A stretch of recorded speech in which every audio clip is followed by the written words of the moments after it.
आज हाम्रो बिचमा यस्तो व्यक्तित्व हुनुहुन्छ अनि हामी धेरै खुसी छौँ। हाम्रो आदरणीय धेरै वर्ष पुग्नु भएको बोजू हाम्रो बिचमा आज हामीले देखिराखेको छौँ अनि विशेष गरी तपाईँलाई हाम्रो बिचमा पाउँदा धेरै खुसी लागेको छ। आमा खुसी लाग्यो। जय मसी। जय मसी।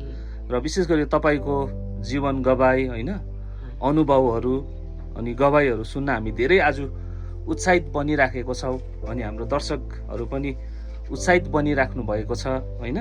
अनि हामीले धेरै अगाडिदेखि तपाईँलाई यसरी तपाईँको कतिवटा जीवन गवाईहरू सुन्नको लागि हामी कोसिस गरिराखेको थियौँ, देखाउनको लागि हामी कोसिस गरिराखेको थियौँ। तपाईँको नाम चाहिँ के होला नि आमा? हरिमा राई। अनि कति वर्ष पुग्नुभयो त तपाईँ? 97। आम्मा 97 पुग्नुभयो है। अनि विशेष गरी तपाईँको गाउँ चाहिँ कुन चाहिँ हो यसो तपाईँले भनिदिनुहोस् न त। अपर्सिडस। र विशेष गरी तपाईँहरूले सबैजनाले सुन्नुभयो हाम्रो आदरणीय आमा जो चाहिँ 97 वर्ष पुगिसक्नु भएको छ र हाम्रो बिचमा हुनुहुन्छ। र विशेष गरी आमालाई केही कुराहरू म सोधिराखेको छु है। अनि आफ्नो बाल्यकालको बारेमा केही अब तपाईँले भन्नुहुन्छ कि सानो हुँदाखेरिको? सानो हुँदाखेरिको त अब म 7 वर्षदेखिको हो यो भूत फ्याट्दै यसरी गरेको चलाको खेलाको। 13 वर्षको उमेरमा साह्रो बिमार भएर चाहिँ प्रभु आएको थिएछ मलाई सिकाउने देखाउने पाइनँ। सिडर्समै यहाँबाट नेपाल पुऱ्याएको थियो। नेपालमा। तपाईँ कहाँ जन्मिनु भएको? जन्मिनु त यहीँ जन्मेको, ब्रिटिसको पालीमा जन्मिने म यहाँ नै छु, यहीँ जन्मथलोमा आएको छु, यहीँ जन्मेको। र आसमाया बोजू मरेर गयो, उसले जन्म दिन्थ्यो। यहाँ पर सञ्जीवको बाजेको आमाले कान छेडेको अझै बुझेको छैन। घर चाहिँ तपाईँको यही हो? यही हो।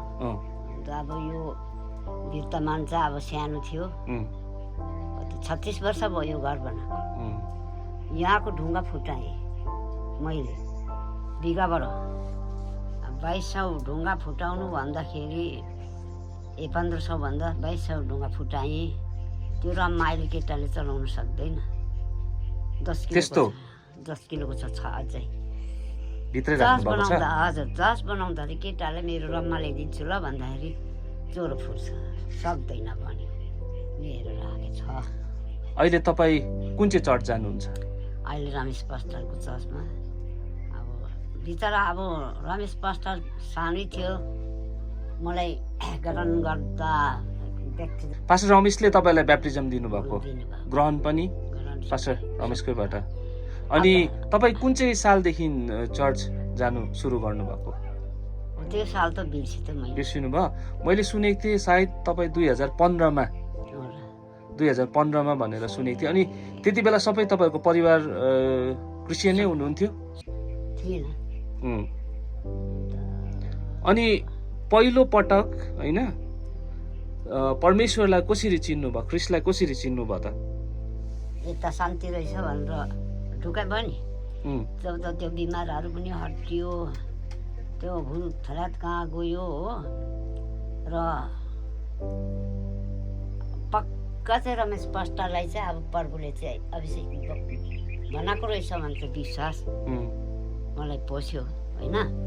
त्यहाँदेखि चाहिँ अब अर्काले केही भनिदियो भने मेरो मन दुख्छ। हाम्रो पास्टरले के पो भन्यो भनेर मन दुख्छ मलाई। धन्यवाद छ, आशिष हो, भनिदिनु पर्छ। अनि जीवनमा अब सबैभन्दा कठिन समय तपाईँको प्रभुलाई पाउनुभन्दा अगाडि कहिले आएको थियो र के भएको थियो तपाईँको जीवनमा? त्यही त भनेको मैले चाहिँ कोही पाखुरा बट्टार्ने, कोही यहाँनिर जगट्टाउने, कोही मुटु खेलाइदिने। घरमा हुँदा तपाईँलाई बिमार साह्रो 3 महिना मर्दै भयो। त्यस्तो साह्रो हुनुभएको थियो? साह्रो, कसैले घरभित्र कसैले चल्न पाएको। पछि चाहिँ अब चाल पाउनु थाल्यो होइन, जबरजस्ती मार्ने। अन्त यसको पलिनको आमा थियो, पल्लोपल्ली आँसुलाई बोलाइ लिएछ।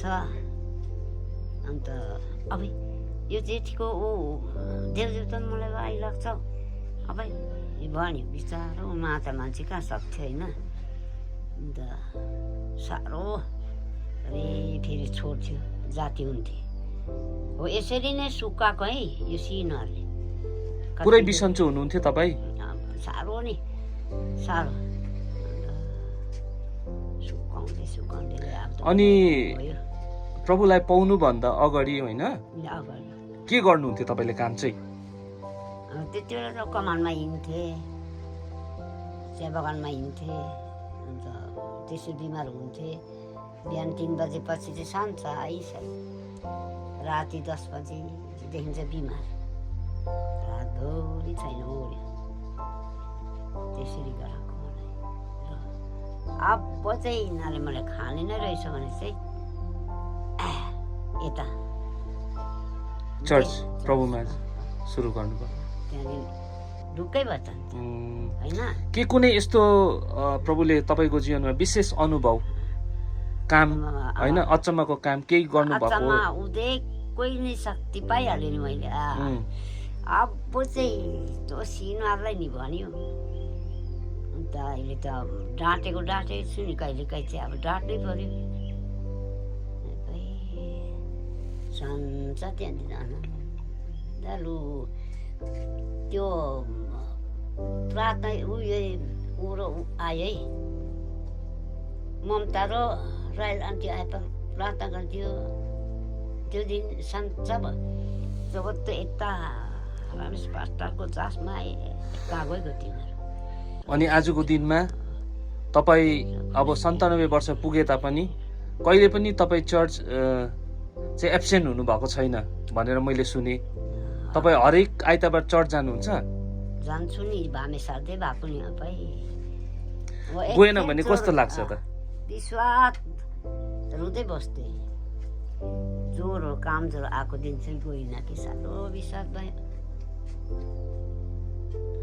किन मलाई के भयो के विरोध भएर मलाई यसरी काम ज्वरो आएको क्षमा दिनुहोस् संसारमा छु संसारमा कान संसारमा आँखा पुग्छ भन्दै क्षमा मागे उठे 24 घन्टा चाहिँ ज्वरोले लडायो हिँडेरै जानुहुन्छ तपाईँ हिँडेरै कहाँ कहाँसम्म पुग्नुहुन्छ ऊ सामेलारकोमा पुग्छु र एके ऊ धेरैनकोमै पुग्छु तल्लो सिरस निकै तलै छ त अनि त्यो त निकै तलै छ हिँडेरै जानुहुन्छ ऊ यहाँबाट जानु एकछिनै पुग्छ यहाँबाट ओह्रालो कुद्दु जानुपर्छ अघि हामीसँग त्यो चर्च जाँदै गर्दाखेरि तपाईँ एकदमै स्पिडै कुद्नु भयो त्यहाँदेखि फेरि हाम्रो पास्टर यसरी स्कुटीमा आउँदा म यहाँ आइपुगेको सिधा छ नि त बाटो खुर्खुर गयो फेरि आउँदा खुर्खुर आयो कहाँबाट आएको दिदी भन्छ सेवाबाट हो आमा ए अझै हिँड्नुहुन्छ भन्छ अब हिँड्नु पऱ्यो नि त अन्त खुट्टा बाँधिदिएको छ परमेश्वरले हिँड्नुपर्छ नि हौ केटाकेटी हो भन्थ्यो सबले सोध्छ बाटो अनि विशेष गरी अब के भन्छ चर्च सेवाहरूमा नजानेहरूलाई होइन चर्चहरू नजानेहरूलाई एउटा तपाईँ चाहिँ ठुलो प्रेरणाको स्रोत नै भएको छ होइन यत्रो वृद्ध अवस्थामा पनि तपाईँले सेवाकाई छोड्नुहुन्न चर्चहरू कहिले पनि छोड्नुहुन्न अनि साँच्चै नै चर्च सेवाकाई जाँदै गर्दाखेरि चाहिँ तपाईँको हृदयभित्र कस्तो अनुभव हुन्छ त मलाई मेरो प्रभुले लाँदैछ मलाई जिउ आनन्दै लुका बनाइदिन्छ भन्दै हिँड्छु हिँडाउँछ नाति छोरा छ है के भन्नुहुन्छ उनीहरूलाई चर्चहरू जानुपर्छ भनेर भन्नुहुन्छ भन्छु नि म हेर आज त सन्डे हो नानी 7 काम छोडेर पनि जानुपर्छ काम नसम्झिनु बिहान प्रार्थना गर तब मात्रै चिया चमेना खा प्रार्थना गरेर खा पकाइदिएको छु गर्दैनस् अर्को गरिदिएको हुन्छ र भनिदिन्छु खाना बनाइदिनुहुन्छ बनाइदिन्छु लु अब खाना पाक्यो लु प्रार्थना गर्नु हो केटा हो भन्छु प्रार्थना गर्छु यो खाना खाना तपाईँ आफैले बनाइदिनुहुन्छ अहिले पनि बनाइदिनुहुन्छ है अन्त त्यहाँनिर प्रार्थना गऱ्यो थाल फिन्जा भने पस्किदियो मैले सुनेको थिएँ तपाईँको छोराले भन्नुहुँदै थियो होइन अलिअलि बारीको काम पनि गर्नुहुन्छ भनेर गर्दैछु कसले गरिदिन्छ त आफै कसले आस गर्नु एक्लै आफै गर्छु नि ऊ हिजो आधा उतल्लो बारी लोगे मन खरानी फिटेर लगेर हो अनि यो शक्ति चाहिँ कहाँबाट आएको जस्तो लाग्छ त यत्रो 97 वर्षमा पनि अब प्रभुले शक्ति दिनुहुन्छ अब या तुलफुल रोप्दैछु अब हुनु त चराचुरुङ्गी पनि पाल्नै पर्छ मैले अब अलिकति त राख्दै तिमीहरूले मात्र नखाने हुन्छ चराचुरुङ्गीसँग बाँध्दै राखिदिन्छ बारीको काम प्रार्थना गर्दै गर्नुहुन्छ कामहरू अब पाल्नै पर्ने तपाईँले सिद्धि गरिदिनु भएको यो चराचुरुङ्गी पनि हाम्रै आशामा त छ यो यहाँ मैले देख्दैछु साइडमा यो जातो होइन यो तपाईँ चलाउनुहुन्छ यो चलाउँछु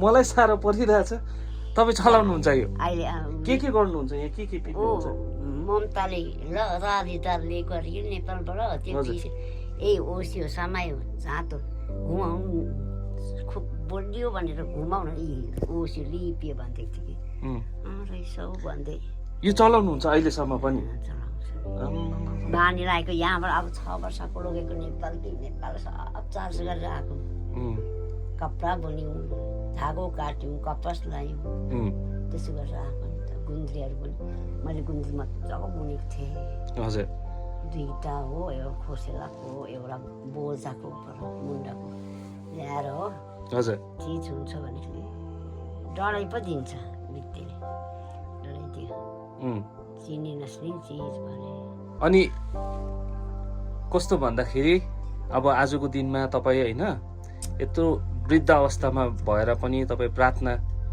गर्नु छोड्नु भएको छैन होइन प्रभुमाथि विश्वास गर्नु छोड्नु भएको छैन अनि अरूलाई एकदमै सम्झाइराख्नु भएको छ चर्च जानुपर्छ अनि उहाँहरूलाई चाहिँ के भन्न चाहनुहुन्छ जो चाहिँ जवान भएर पनि सेवाकाई जाँदैन अल्छिहरू भन्छु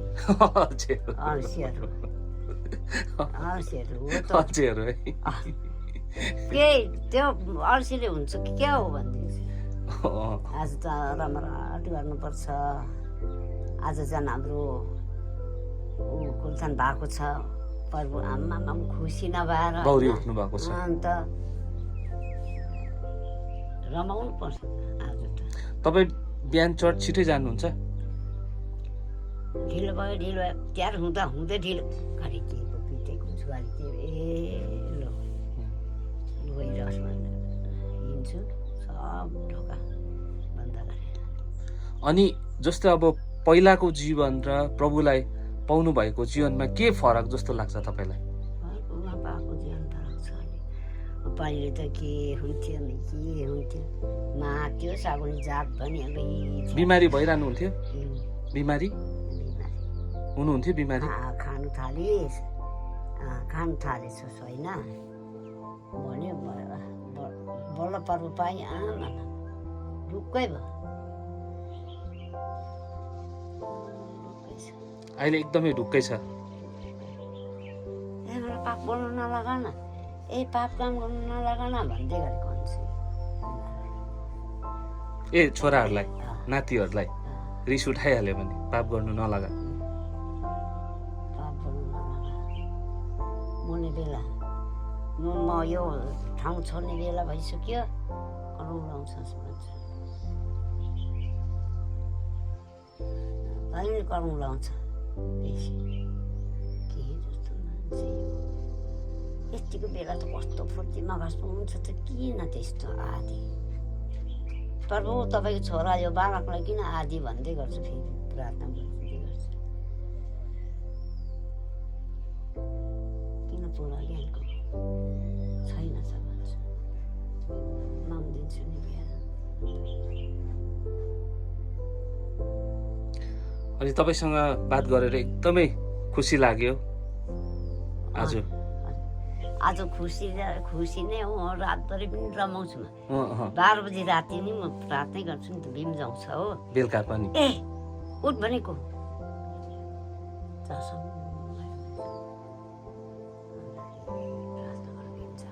बेलुका प्रार्थना गर्नुहुन्छ? बेलुका प्रार्थना गरेर सुतिन्छ 12 बजी राति, कोही बेला 3 बजी 3 त बजिसक्यो भन्छ। बिहान कति बजी उठ्नुहुन्छ अहिले? अहिले त ढिलो उठ्छ, काममा हिँड्ने छैन, स्कुल पनि छुट्टी भन्छ, अन्त 5 बजीतिर उठ्छु, अब 4 बजी उठ्छु।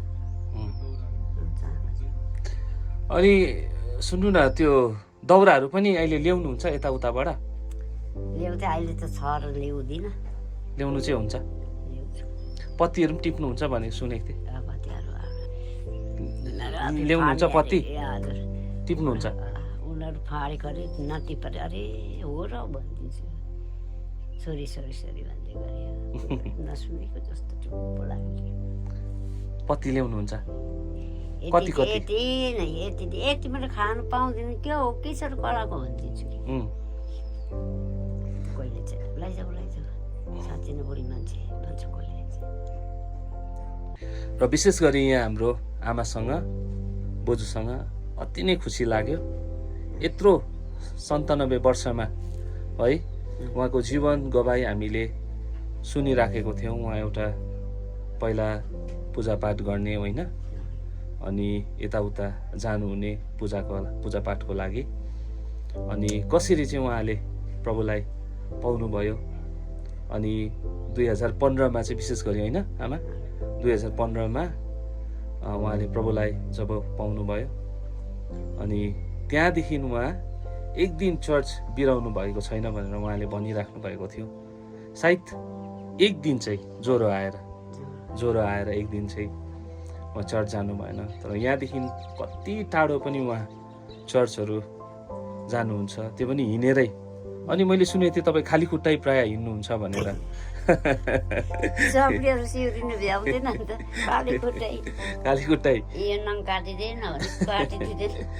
खाली खुट्टै उहाँ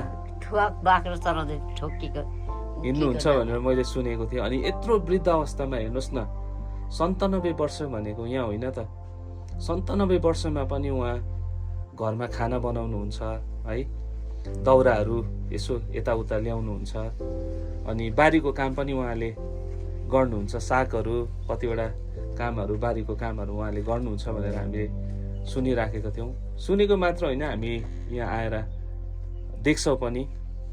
अनि एउटा कुरो चाहिँ मलाई के लाग्यो भनेर भन्दै गर्दाखेरि, आज हामी जवान छौँ है, हामी जवान हुँदाखेरि पनि हामीलाई प्रार्थना गर्नु अल्छी लाग्छ होइन, हामीलाई वचन पढ्नु अल्छी लाग्छ, सङ्गति जानु हामीलाई बोर लाग्छ, अल्छी लाग्छ। किन भन्दाखेरि अहिले सबै सुविस्ता हामीले पाएको छौँ, बाइक छ, गाडी छ, तर पनि हामीलाई यति साह्रो गाह्रो हुन्छ। तर 97 वर्ष पुगेको एउटा आमाले चाहिँ हामीलाई आजको दिनमा यत्रो ठुलो मेसेज दिइराख्नु भएको छ होइन, कि साँच्चै नै यत्रो एजमा पनि प्रभुप्रतिको प्रेम हेर्नुहोस् न, उहाँको कति माया प्रभुलाई गर्नुभएको। बिहानै उठेर है आफ्नो परिवारको लागि प्रार्थना गर्नुहुन्छ, बेलुका 3 बजीतिर, कति बजी भन्नु आमा? बिहानको 3 बजी उठेर प्रार्थना गर्नुहुन्छ। यत्रो एजमा पनि उहाँ चर्च कहिले पनि एब्सेन्ट हुनुभएको छैन। अनि विशेष गरी यहाँ दर्शकबिनहरूलाई पनि म एउटै कुरोलाई भन्न चाहन्छु है, हामी साँच्चै नै प्रभुमा कति तृषित बन्नुपर्छ है, प्रभुमा जिउनु पाएकै खोज्नु, प्रभु छोड्नु हुँदैन, दुःख पाउँछ, बहुत दुःख पाउँछ प्रभु छोड्यो भने, बोल्नु हुँदैन, बिर्सिनु हुँदैन, कोही किसिमको हामीले भुल्यौँ भने पनि क्षमा माग्नु हो नि। र विशेष गरी है यहाँ आमाको गवाईलाई सुन्दै गर्दाखेरि एउटै कुरा हामीलाई थाहा हुन्छ, त्यो चाहिँ के भनेर भन्दै गर्दाखेरि, यत्रो एजमा त उहाँ प्रभुको लागि यति साह्रो तृष्णा बोकेर अगाडि बढिराख्नु भएको छ भने हाम्रो लागि पनि एउटा यो चुनौती नै हो है। यत्रो जवान एजमा हाम्रो लागि एउटा ठुलो चुनौती हो अनि हामी पनि प्रभुमा कसरी बढ्नुपर्ने भन्ने चाहिँ ठुलो उत्साह मिलेको छ आमा तपाईँबाट। विशेष गरी आज हामीसँग बातचित गरिदिनु भयो, धेरै धेरै धन्यवाद तपाईँलाई। अनि प्रभुले धेरै आशिष दिउन् है। हुन्छ, यहाँहरू सबैजनालाई जय मसीह। जय मसीह, सबैजनालाई जय मसीह।